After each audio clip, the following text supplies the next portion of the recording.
할렐루야. 네.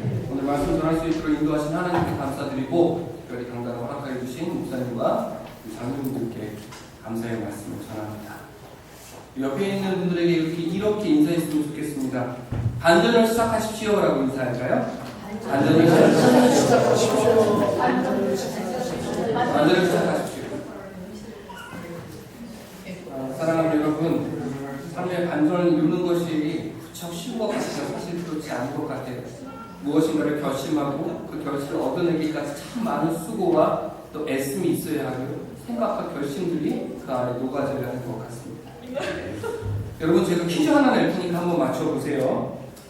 성경 66권 중에서요, 초자연적인 계획과 놀라운 기적, 말씀의 권능이 살아 숨쉬고요, 아슬아슬한 탈출도 이 안에 기록되어지고 있고요. 고난의 수레와 생과 사이의 고비가 녹아져 있습니다. 특별히 스릴 만점의 구출 작전도 이 안에 있고요. 아주 액션과 미스터리, 모험에 대한 풍부한 경험들이 녹아져 있는 이 한 권은 무엇일까요? 근접합니다. 사도행전. 참 많은 분들이 사도행전의 말씀을 읽는 것을 좋아하세요. 그리고 저도 사도행전에 읽는 것을 참 좋아합니다. 앞서 말씀드린 것처럼 이 사도행전 안에는 많은 의미와 많은 변화와 많은 교훈과 우리가 감히 상상할 수 없는 많은 이야기가 이 안에 담겨져 있기 때문인 것이죠. 책장을 넘길 때마다 다음 얘기가 궁금해지는 내용이 어쩌면 사도행전에 녹아져 있는 하나님의 놀라운 승리와 비밀이 아닐까라는 생각을 조심스럽게 해보게 됩니다. 오늘은 이 시간을 통해서 사도행전의 말씀이 오늘 저와 여러분의 마음같이 잘 심겨진 한 그루의 씨앗이 또 한 그루의 나무가 되기를 원합니다. 또 깊은 묵상과 은혜와 감동이 저와 여러분에게 가득 채워지기를 예수님 이름으로 축원합니다. 여러분, 잠시 말씀 앞에 생각할 것이 하나 있는데요. 예수님이 십자가에 죽으신 이후의 사도들, 제자들의 모습이에요. 여러분, 잘 한번 되뇌어 보실까요? 사도행전 속에 기록되고 있는 그들의 모습은 어떠한가요? 용맹한가요? 멋있습니까? 무엇인가를 이룰 수 있는 큰 권능과 능력을 품은 사람들처럼 보여지십니까? 사실은 그렇지 않습니다. 예수님과 3년의 시간을 같이 보내고 따랐음에도 불구하고 예수님께서 십자가에 달려 돌아가신 이후에 제자들의 모습은 너무나 초라합니다. 죽음을 당할까봐 두려움에 떨면서 죽음을 도망하였던 그들의 모습이 있었고요. 예수님을 부인하고 자신의 삶의 환멸을 느끼고 실망과 행동과 아우성치는 모습들을 바라볼 때 과연 이들이 예수님 앞에 부르심을 입은 제자들이 맞는가라는 질문을 던져볼 수밖에 없어요. 그런데요, 놀라운 것은 사도행전에 넘어와서 이들의 모습이 180도 변화를 맞이하게 되었다는 거예요. 비겁한 겁쟁이의 모습이 용감한 자의 모습이 되어졌고요. 논쟁을 너무나 좋아했던 모습이 이제 논리정연한 자의 모습으로 바뀌어지게 되었습니다. 늘 자신의 유익을 중심에 둔 삶을 살았다면 사도행전에 기록된 제자들의 모습은 이제 나의 행복과 나의 유익이 아니라 다른 누군가의 행복을 위해 초점을 맞추고 그것을 바라보게 되는 한 영혼이 변화되기를 꿈꾸는 자들의 모습으로 변화되어졌다는 거예요. 남을 배려하는 것이 더 나은 삶이라는 것을 깊이 묵상하고 깨닫게 되어졌다는 것입니다. 사랑하는 여러분, 어떻게 이런 일이 일어났습니까?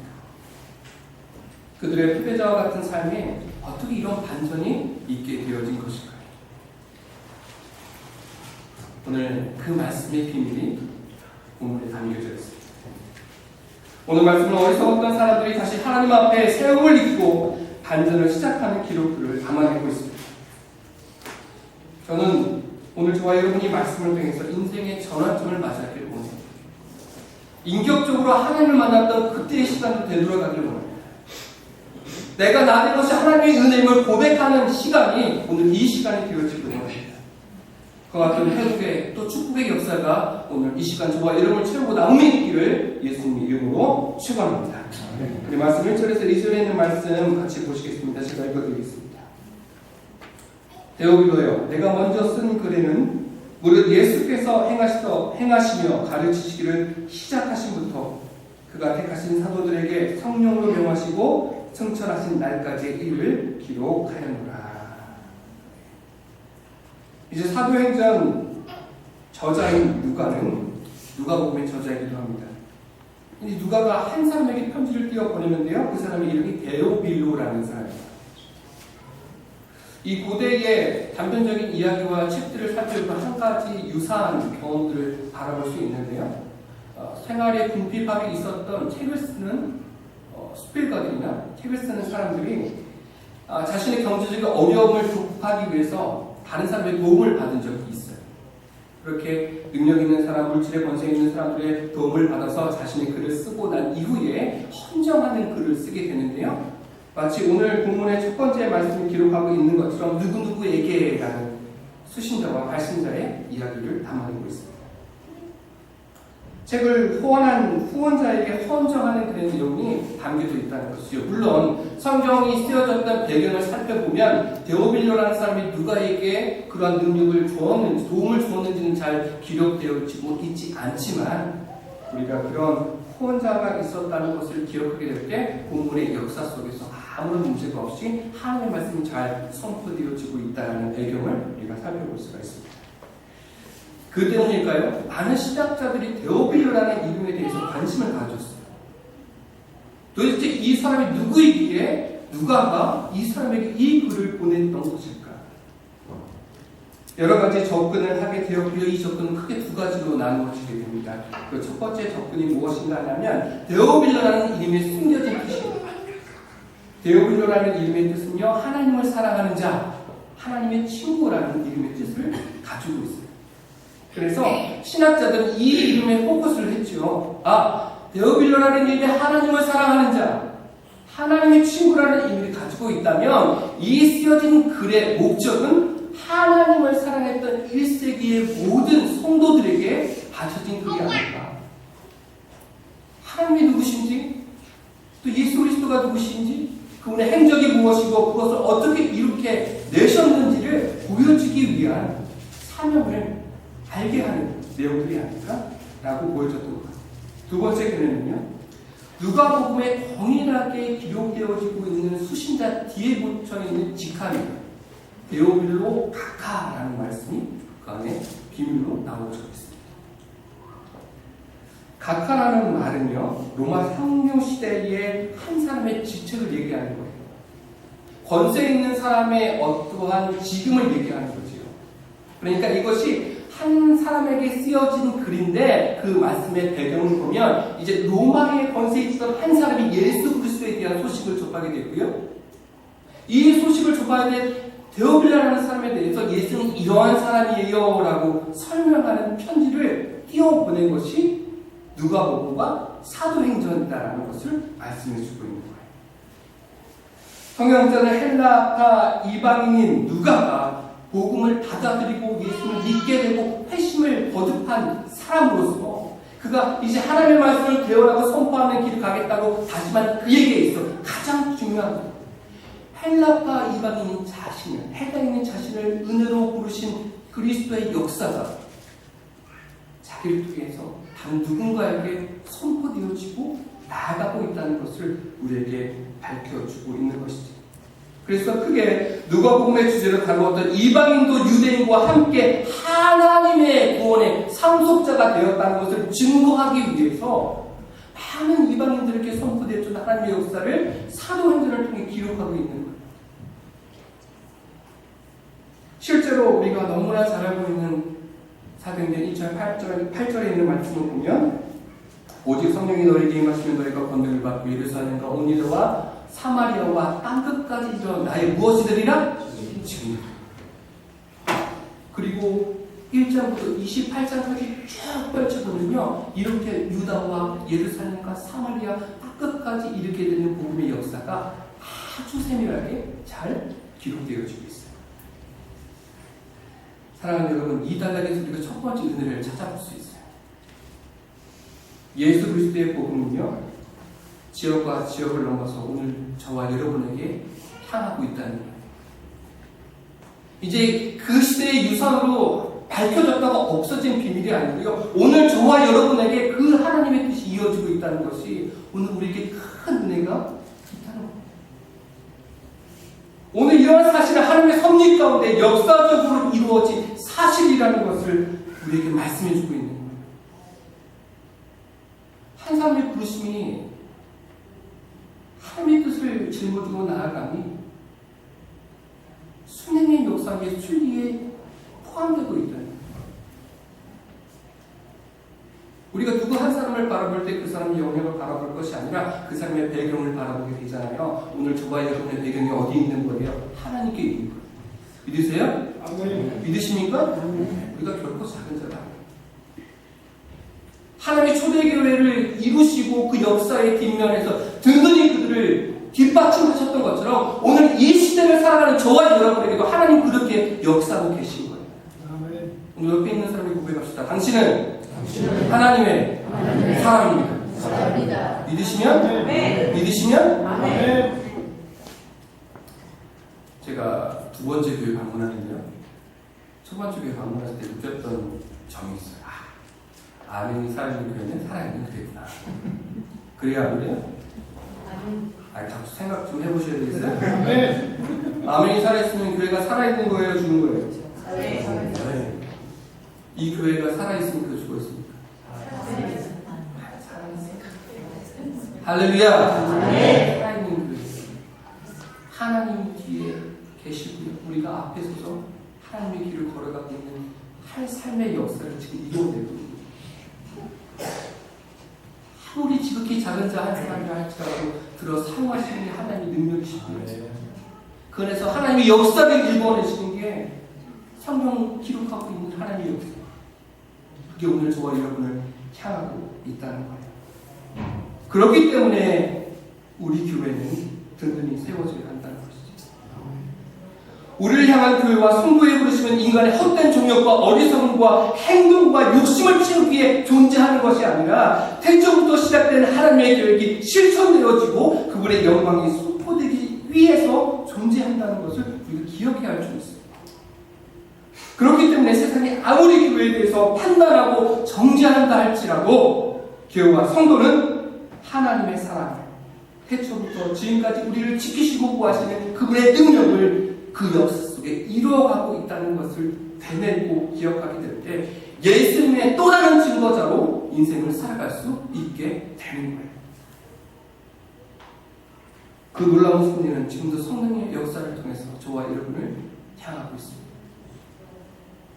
사랑하는 여러분, 우리는 목적을 잃어버린 사람들이 아닙니다. 우리는 세상의 목표에 그 뜻을 두고 있는 사람들이 아닙니다. 우리는 하나님의 계획에 속한 인생들이고 그분의 섭리 안에 인감을 받은 복된 사람들인 줄 믿으시기 바랍니다. 시편 33편 11절에 있는 말씀을 보면 여호와의 계획은 영원히 서고 그의 생각은 대대에 이르리로다라고 기록하고 있습니다. 그리고 이런 하나님의 계획은요, 이스라엘 광야 40년을 지켜내셨고요, 가나안에 정복할 수 있는 새로운 힘을 공급해 주셨고요, 오늘 그 하나님의 뜻이 저와 여러분을 향하고 있다는 사실을 여러분 믿음으로 바라보셔야 합니다. 믿으세요? 네. 오늘 저와 여러분에게 이어진 귀한 은혜가 이제 우리를 넘어 우리를 축복의 통으로 사용하여 줘서 앞을 향해 더 나아가야 할 줄 있습니다. 2020년 여러분들 각자 개인의 소망이 있으실 거예요. 교회 표요도 있을 거고요. 무엇을 원하시는지 저는 잘 알지 못하겠습니다. 하지만 하나님은 여러분이 세우신 계획에 은혜를 더하실 줄 믿습니다. 아멘. 교회를 세우시고 역사하실 하나님의 은혜가 오늘 이 교회가 꿈고 이 교회가 한 해 동안 나아갈 길을 주장하여 주실 줄 믿습니다. 아멘. 이게 하나님의 섭리를 받아들이는 우리의 모습이고요, 그 섭리를 따라가는 우리의 삶이 되리라고, 그렇게 역사하실 것이라고 저는 믿습니다. 아멘. 교회가 약한 곳에 마음을 두지 마십시오. 여러분의 개인의 약함을 주님 앞에 고백하십시오. 교회를 인도하시는 이가 하나님이시고요, 그분의 역사를 시대를 넘어 우리에게 전달되었듯이 이제 우리를 통해서 하나님의 역사를 써내려가기를 하나님께서 원하고 계십니다. 그렇기 때문에 이 한 해 여러분에게 맡겨진 사명과 직분, 여러분 나아가야 할 발걸음 주저함이 없이 앞을 향해 전쟁해 나가는 믿음의 가족들이 되시기를 예수님의 이름으로 축원합니다. 여기 42장 2절의 말씀을 보면 주께서 못하실 일이 없사오며 무슨 계획인지 못 이루실 것이 없는 줄 아오니 우리가 계획한 자일지도 하나님이 그렇게 우리에게 역사하실 것이라는 것을 요기 우리에게 말씀해주고 있는 것입니다. 사랑하는 여러분, 오늘 복음 전파를 위해 저와 여러분이 부르심을 입었다는 것을 기억하시기 바라요. 잠들었던 전도의 열정들이 다시금 이루어지기를 원합니다. 교회에 품시기를 원하셨던 하나님의 뜻이 저와 여러분의 삶에 반영되어지기를 예수님의 이름으로 축원합니다. 3절에 있는 말씀 같이 보도록 하겠습니다. 그가 고난 받으신 후에 또한 그들에게 확실한 많은 증거로 친히 살아계심을 나타내사 40일 동안 그들에게 보이시며 하나님 나라의 일을 말씀하시리라. 아멘. 3절 서두에 기록하고 있는 그가 고난 받으신 후에 라는 뜻은요, 십자가의 사건을 가리키고 있습니다. 이제 예수님께서 십자가에 죽으시고 부활하신 그게 며칠 동안 땅에 거하셨다고 생각하고 있어요? 40일 동안. 이 40일 동안 예수님은 딱 두 가지 일을 하셨어요. 첫 번째, 자신이 살아난 것을 보이셨어요. 그렇죠? 막달라 마리아를 비롯해서 자신의 무덤을 찾았던 많은 여인들에게 본인이 살아계심을 보이셨고요. 제자들을 비롯한 120 인도들에게 자신의 살아계심을 보이셨고요. 40일 동안 거하시면서 내가 하나님의 계획 아래 모든 것을 이루어진 것을 보이셨어요. 그것으로 끝난 것이 아니라 한 가지 일을 더 하셨는데 하나님의 일을 알게 하셨대요. 하나님의 일을 알게 하셨어요.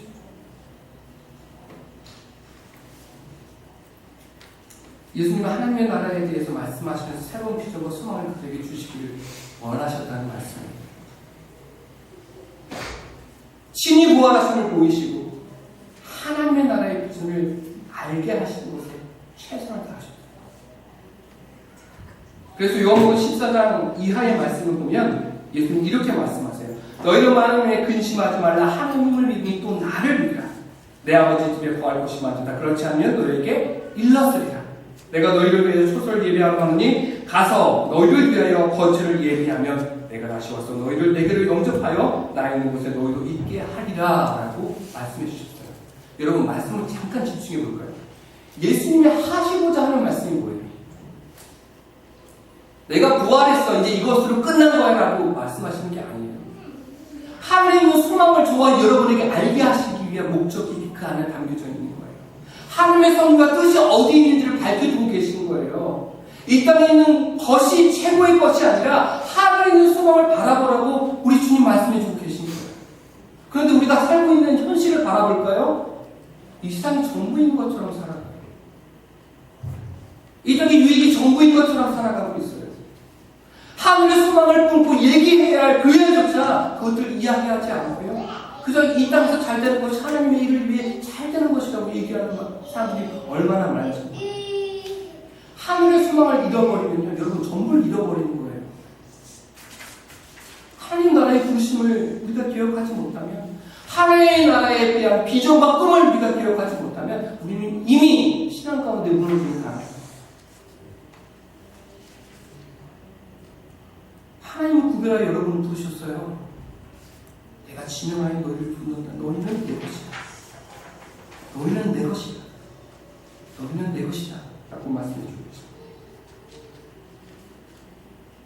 뒤에 있는 말씀을 보면 너무나 놀라운 사건이 하나 기록되고 있는데요. 말씀에 이어지는 부분은 10절에서 11절에 있는 말씀을 같이 보실까요? 올라가실 때에 제자들이 자세히 하늘을 쳐다보고 있는데 흰옷 입은 두 사람이 그들 곁에 서서 이르되 갈릴리 사람들아 어찌하여 서서 하늘을 쳐다보느냐. 너희 가운데서 하늘로 올려지신 이 예수는 하늘로 가신 본 그대로 오시리라 하였느니라. 할렐루야. 할렐루야. 이거예요. 예수님께서 올라가셨던 그것을 그대로 우리의 모든 것이 예비한 이후에 오시겠다고 말씀해 주고 계셨습니다. 우리의 시선이 어디를 향하고 있어야 합니까? 하나님 아니에요. 어디예요? 알기는 참 잘하죠. 그거 하는 게 그렇게 힘들어요. 우리 마음 가운데 인격적인 만남이 있을 때 하나님, 제가 지금 그렇게 살아볼게요. 제가 땅에 소망을 둘 것이 아니라 하나님 나라의 소망을 두고 살아가겠습니다. 막 큰 소리 빡 쳤어요. 근데 시간이 지나고 그 마음이 흐트러져요. 세상 사는 게 녹록지 않잖아요. 하나님의 사람으로 살아간다는 거 쉽지 않잖아요. 자꾸 약해져 나가요. 그럴 때 우리 시선은 어디에 머물러야 해요? 하늘에 머물러요. 돌아맞아 죽음 위기에 있었던 스테반은요, 하늘의 영광을 바라봤어요. 하늘의 보좌를 바라봤어요. 하나님 그렇게 그에게 하나님의 나라의 소망을 품게 하셨어요. 그렇게 감사함으로 그의 삶을 마감할 수 있어요.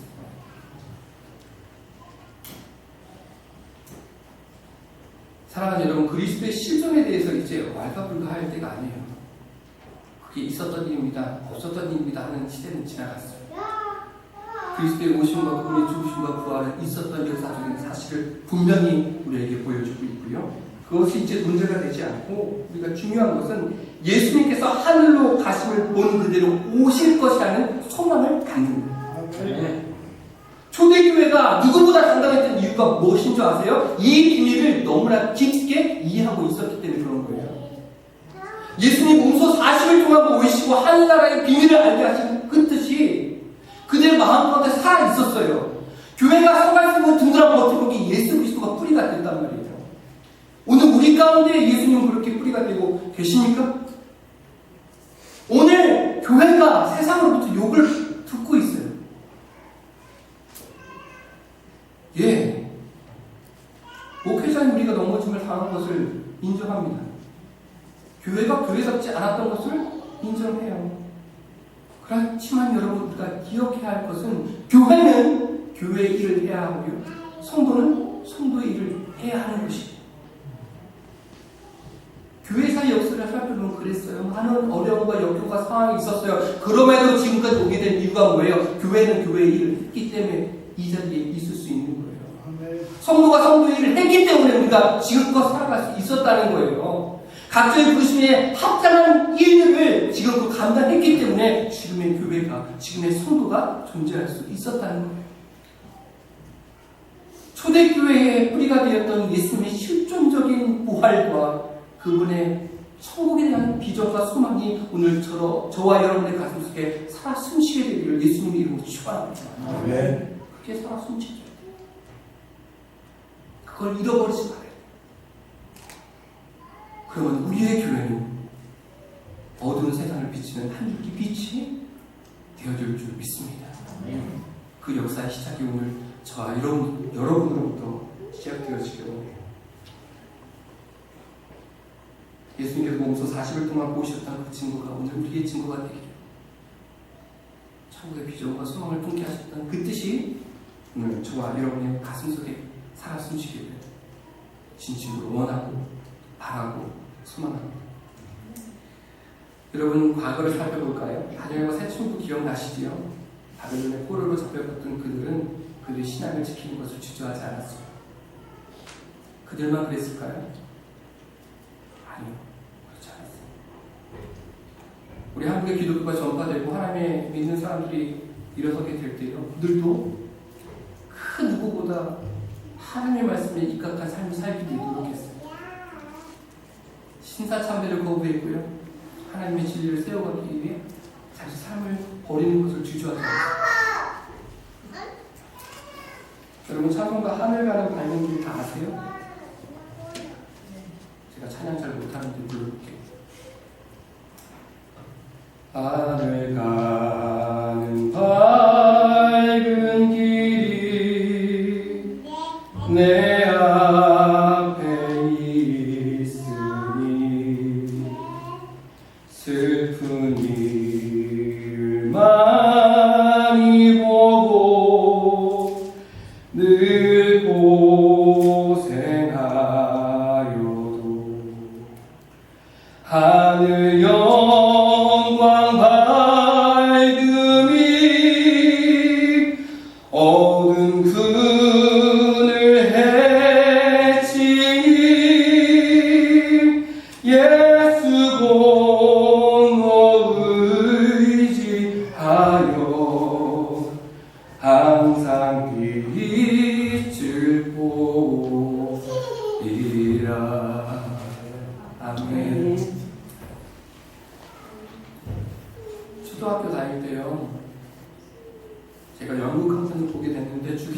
목사님 내용을 다루는 연극이었어요.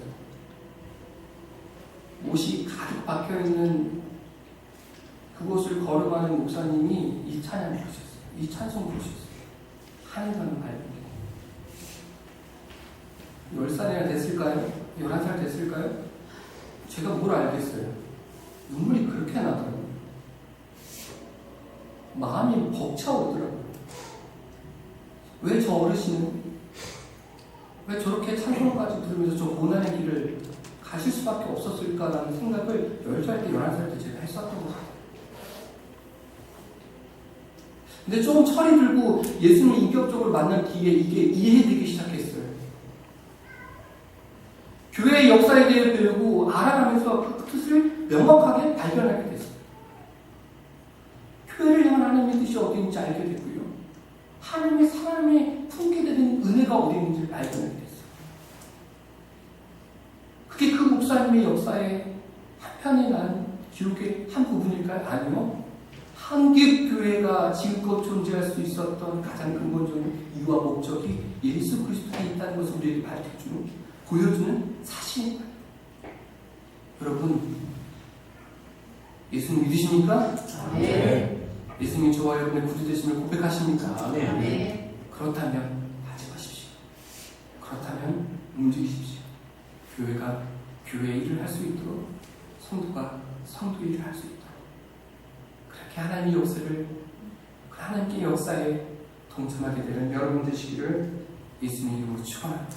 아멘. 마지막 세 번째로 보게 될 말씀은 본문 4절에서 5절까지 있는 말씀입니다. 같이 보도록 하겠습니다.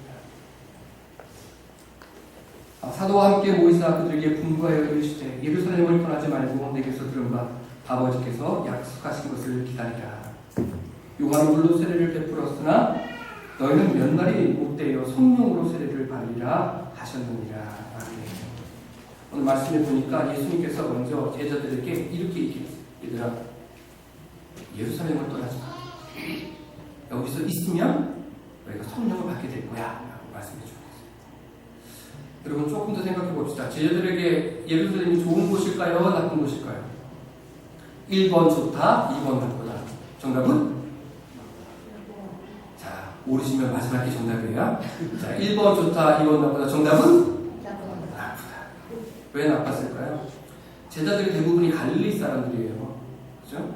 그들이 예루살렘에 와서 느낄 수 있었던, 바라볼 수 있었던 것은 결코 행복한 일이 아니에요. 자신이 3년 동안 따랐던 스승이 잡혀가는 것을 바라봤고요. 그분이 십자가에 달려 돌아가시는 것을 바라봤어요. 그분이에요. 내가 예수의 제자야, 나중에 한 자리 할 사람들이야 라고 어깨가 이만큼이나 올라와 있었는데 그분의 무너짐을 당하고 나서 쪽쪽 도망하고 어디로 피해야 될까 점점 고민했던 장소가 예루살렘이에요. 그런데 오늘 예수님이 그곳을 떠나지 말아요. 이게 쉬운 일이에요? 어려운 일이에요? 어려운 일이에요. 어려운 일이에요. 여러분 고향 같은 곳 있으시잖아요. 그죠? 생각하면 막 뭉클하고 기분 좋고, 여러분 초등학교 때 친구들과 동무들과 함께 뛰어놀던 그 장소, 그렇게 기쁨의 장소도 분명히 있지만 다시 그곳에 발을 붙이고 싶지 않은 장소도 있어요. 남자들에게 그곳이 어딜까요? 저기 떠나면 내가 저기 보고 서면 담을 거야. 남자들에게만 그런 장소가 있을까요? 아니요. 여자분들에게도 있어요. 심지어 아이들에게도 있어요. 제 아이에게 어디가 제일 공포스럽냐고 물어봤더니 치과가 그렇게 공포스럽다면 제가 보기엔 치과 목소리도 안 보여요. 공포의 장소예요. 생각하고 싶지 않은 장소예요. 그런데 예수님은 그곳에 죄를 머물라고 하세요. 왜요? 성령의 역사가 그곳에 있게 되기를 알고 계셨기 때문입니다. 여러분, 저와 여러분이 나아가는 세상은요, 저희가 구할 수 있는 세상이 아닌 것처럼 보여져요. 만만치 않은 장소에 우리가 나아가서 복음을 전한다? 쉽지 않습니다. 그런데요, 우리가 그렇게 하고자 다짐하고 그렇게 하면 이 장소가 성령을 받는 은혜의 장소로 바뀌게 되는 거예요. 네. 이게 하나님의 역사인 거예요. 이게 하나님의 섭리인 거예요.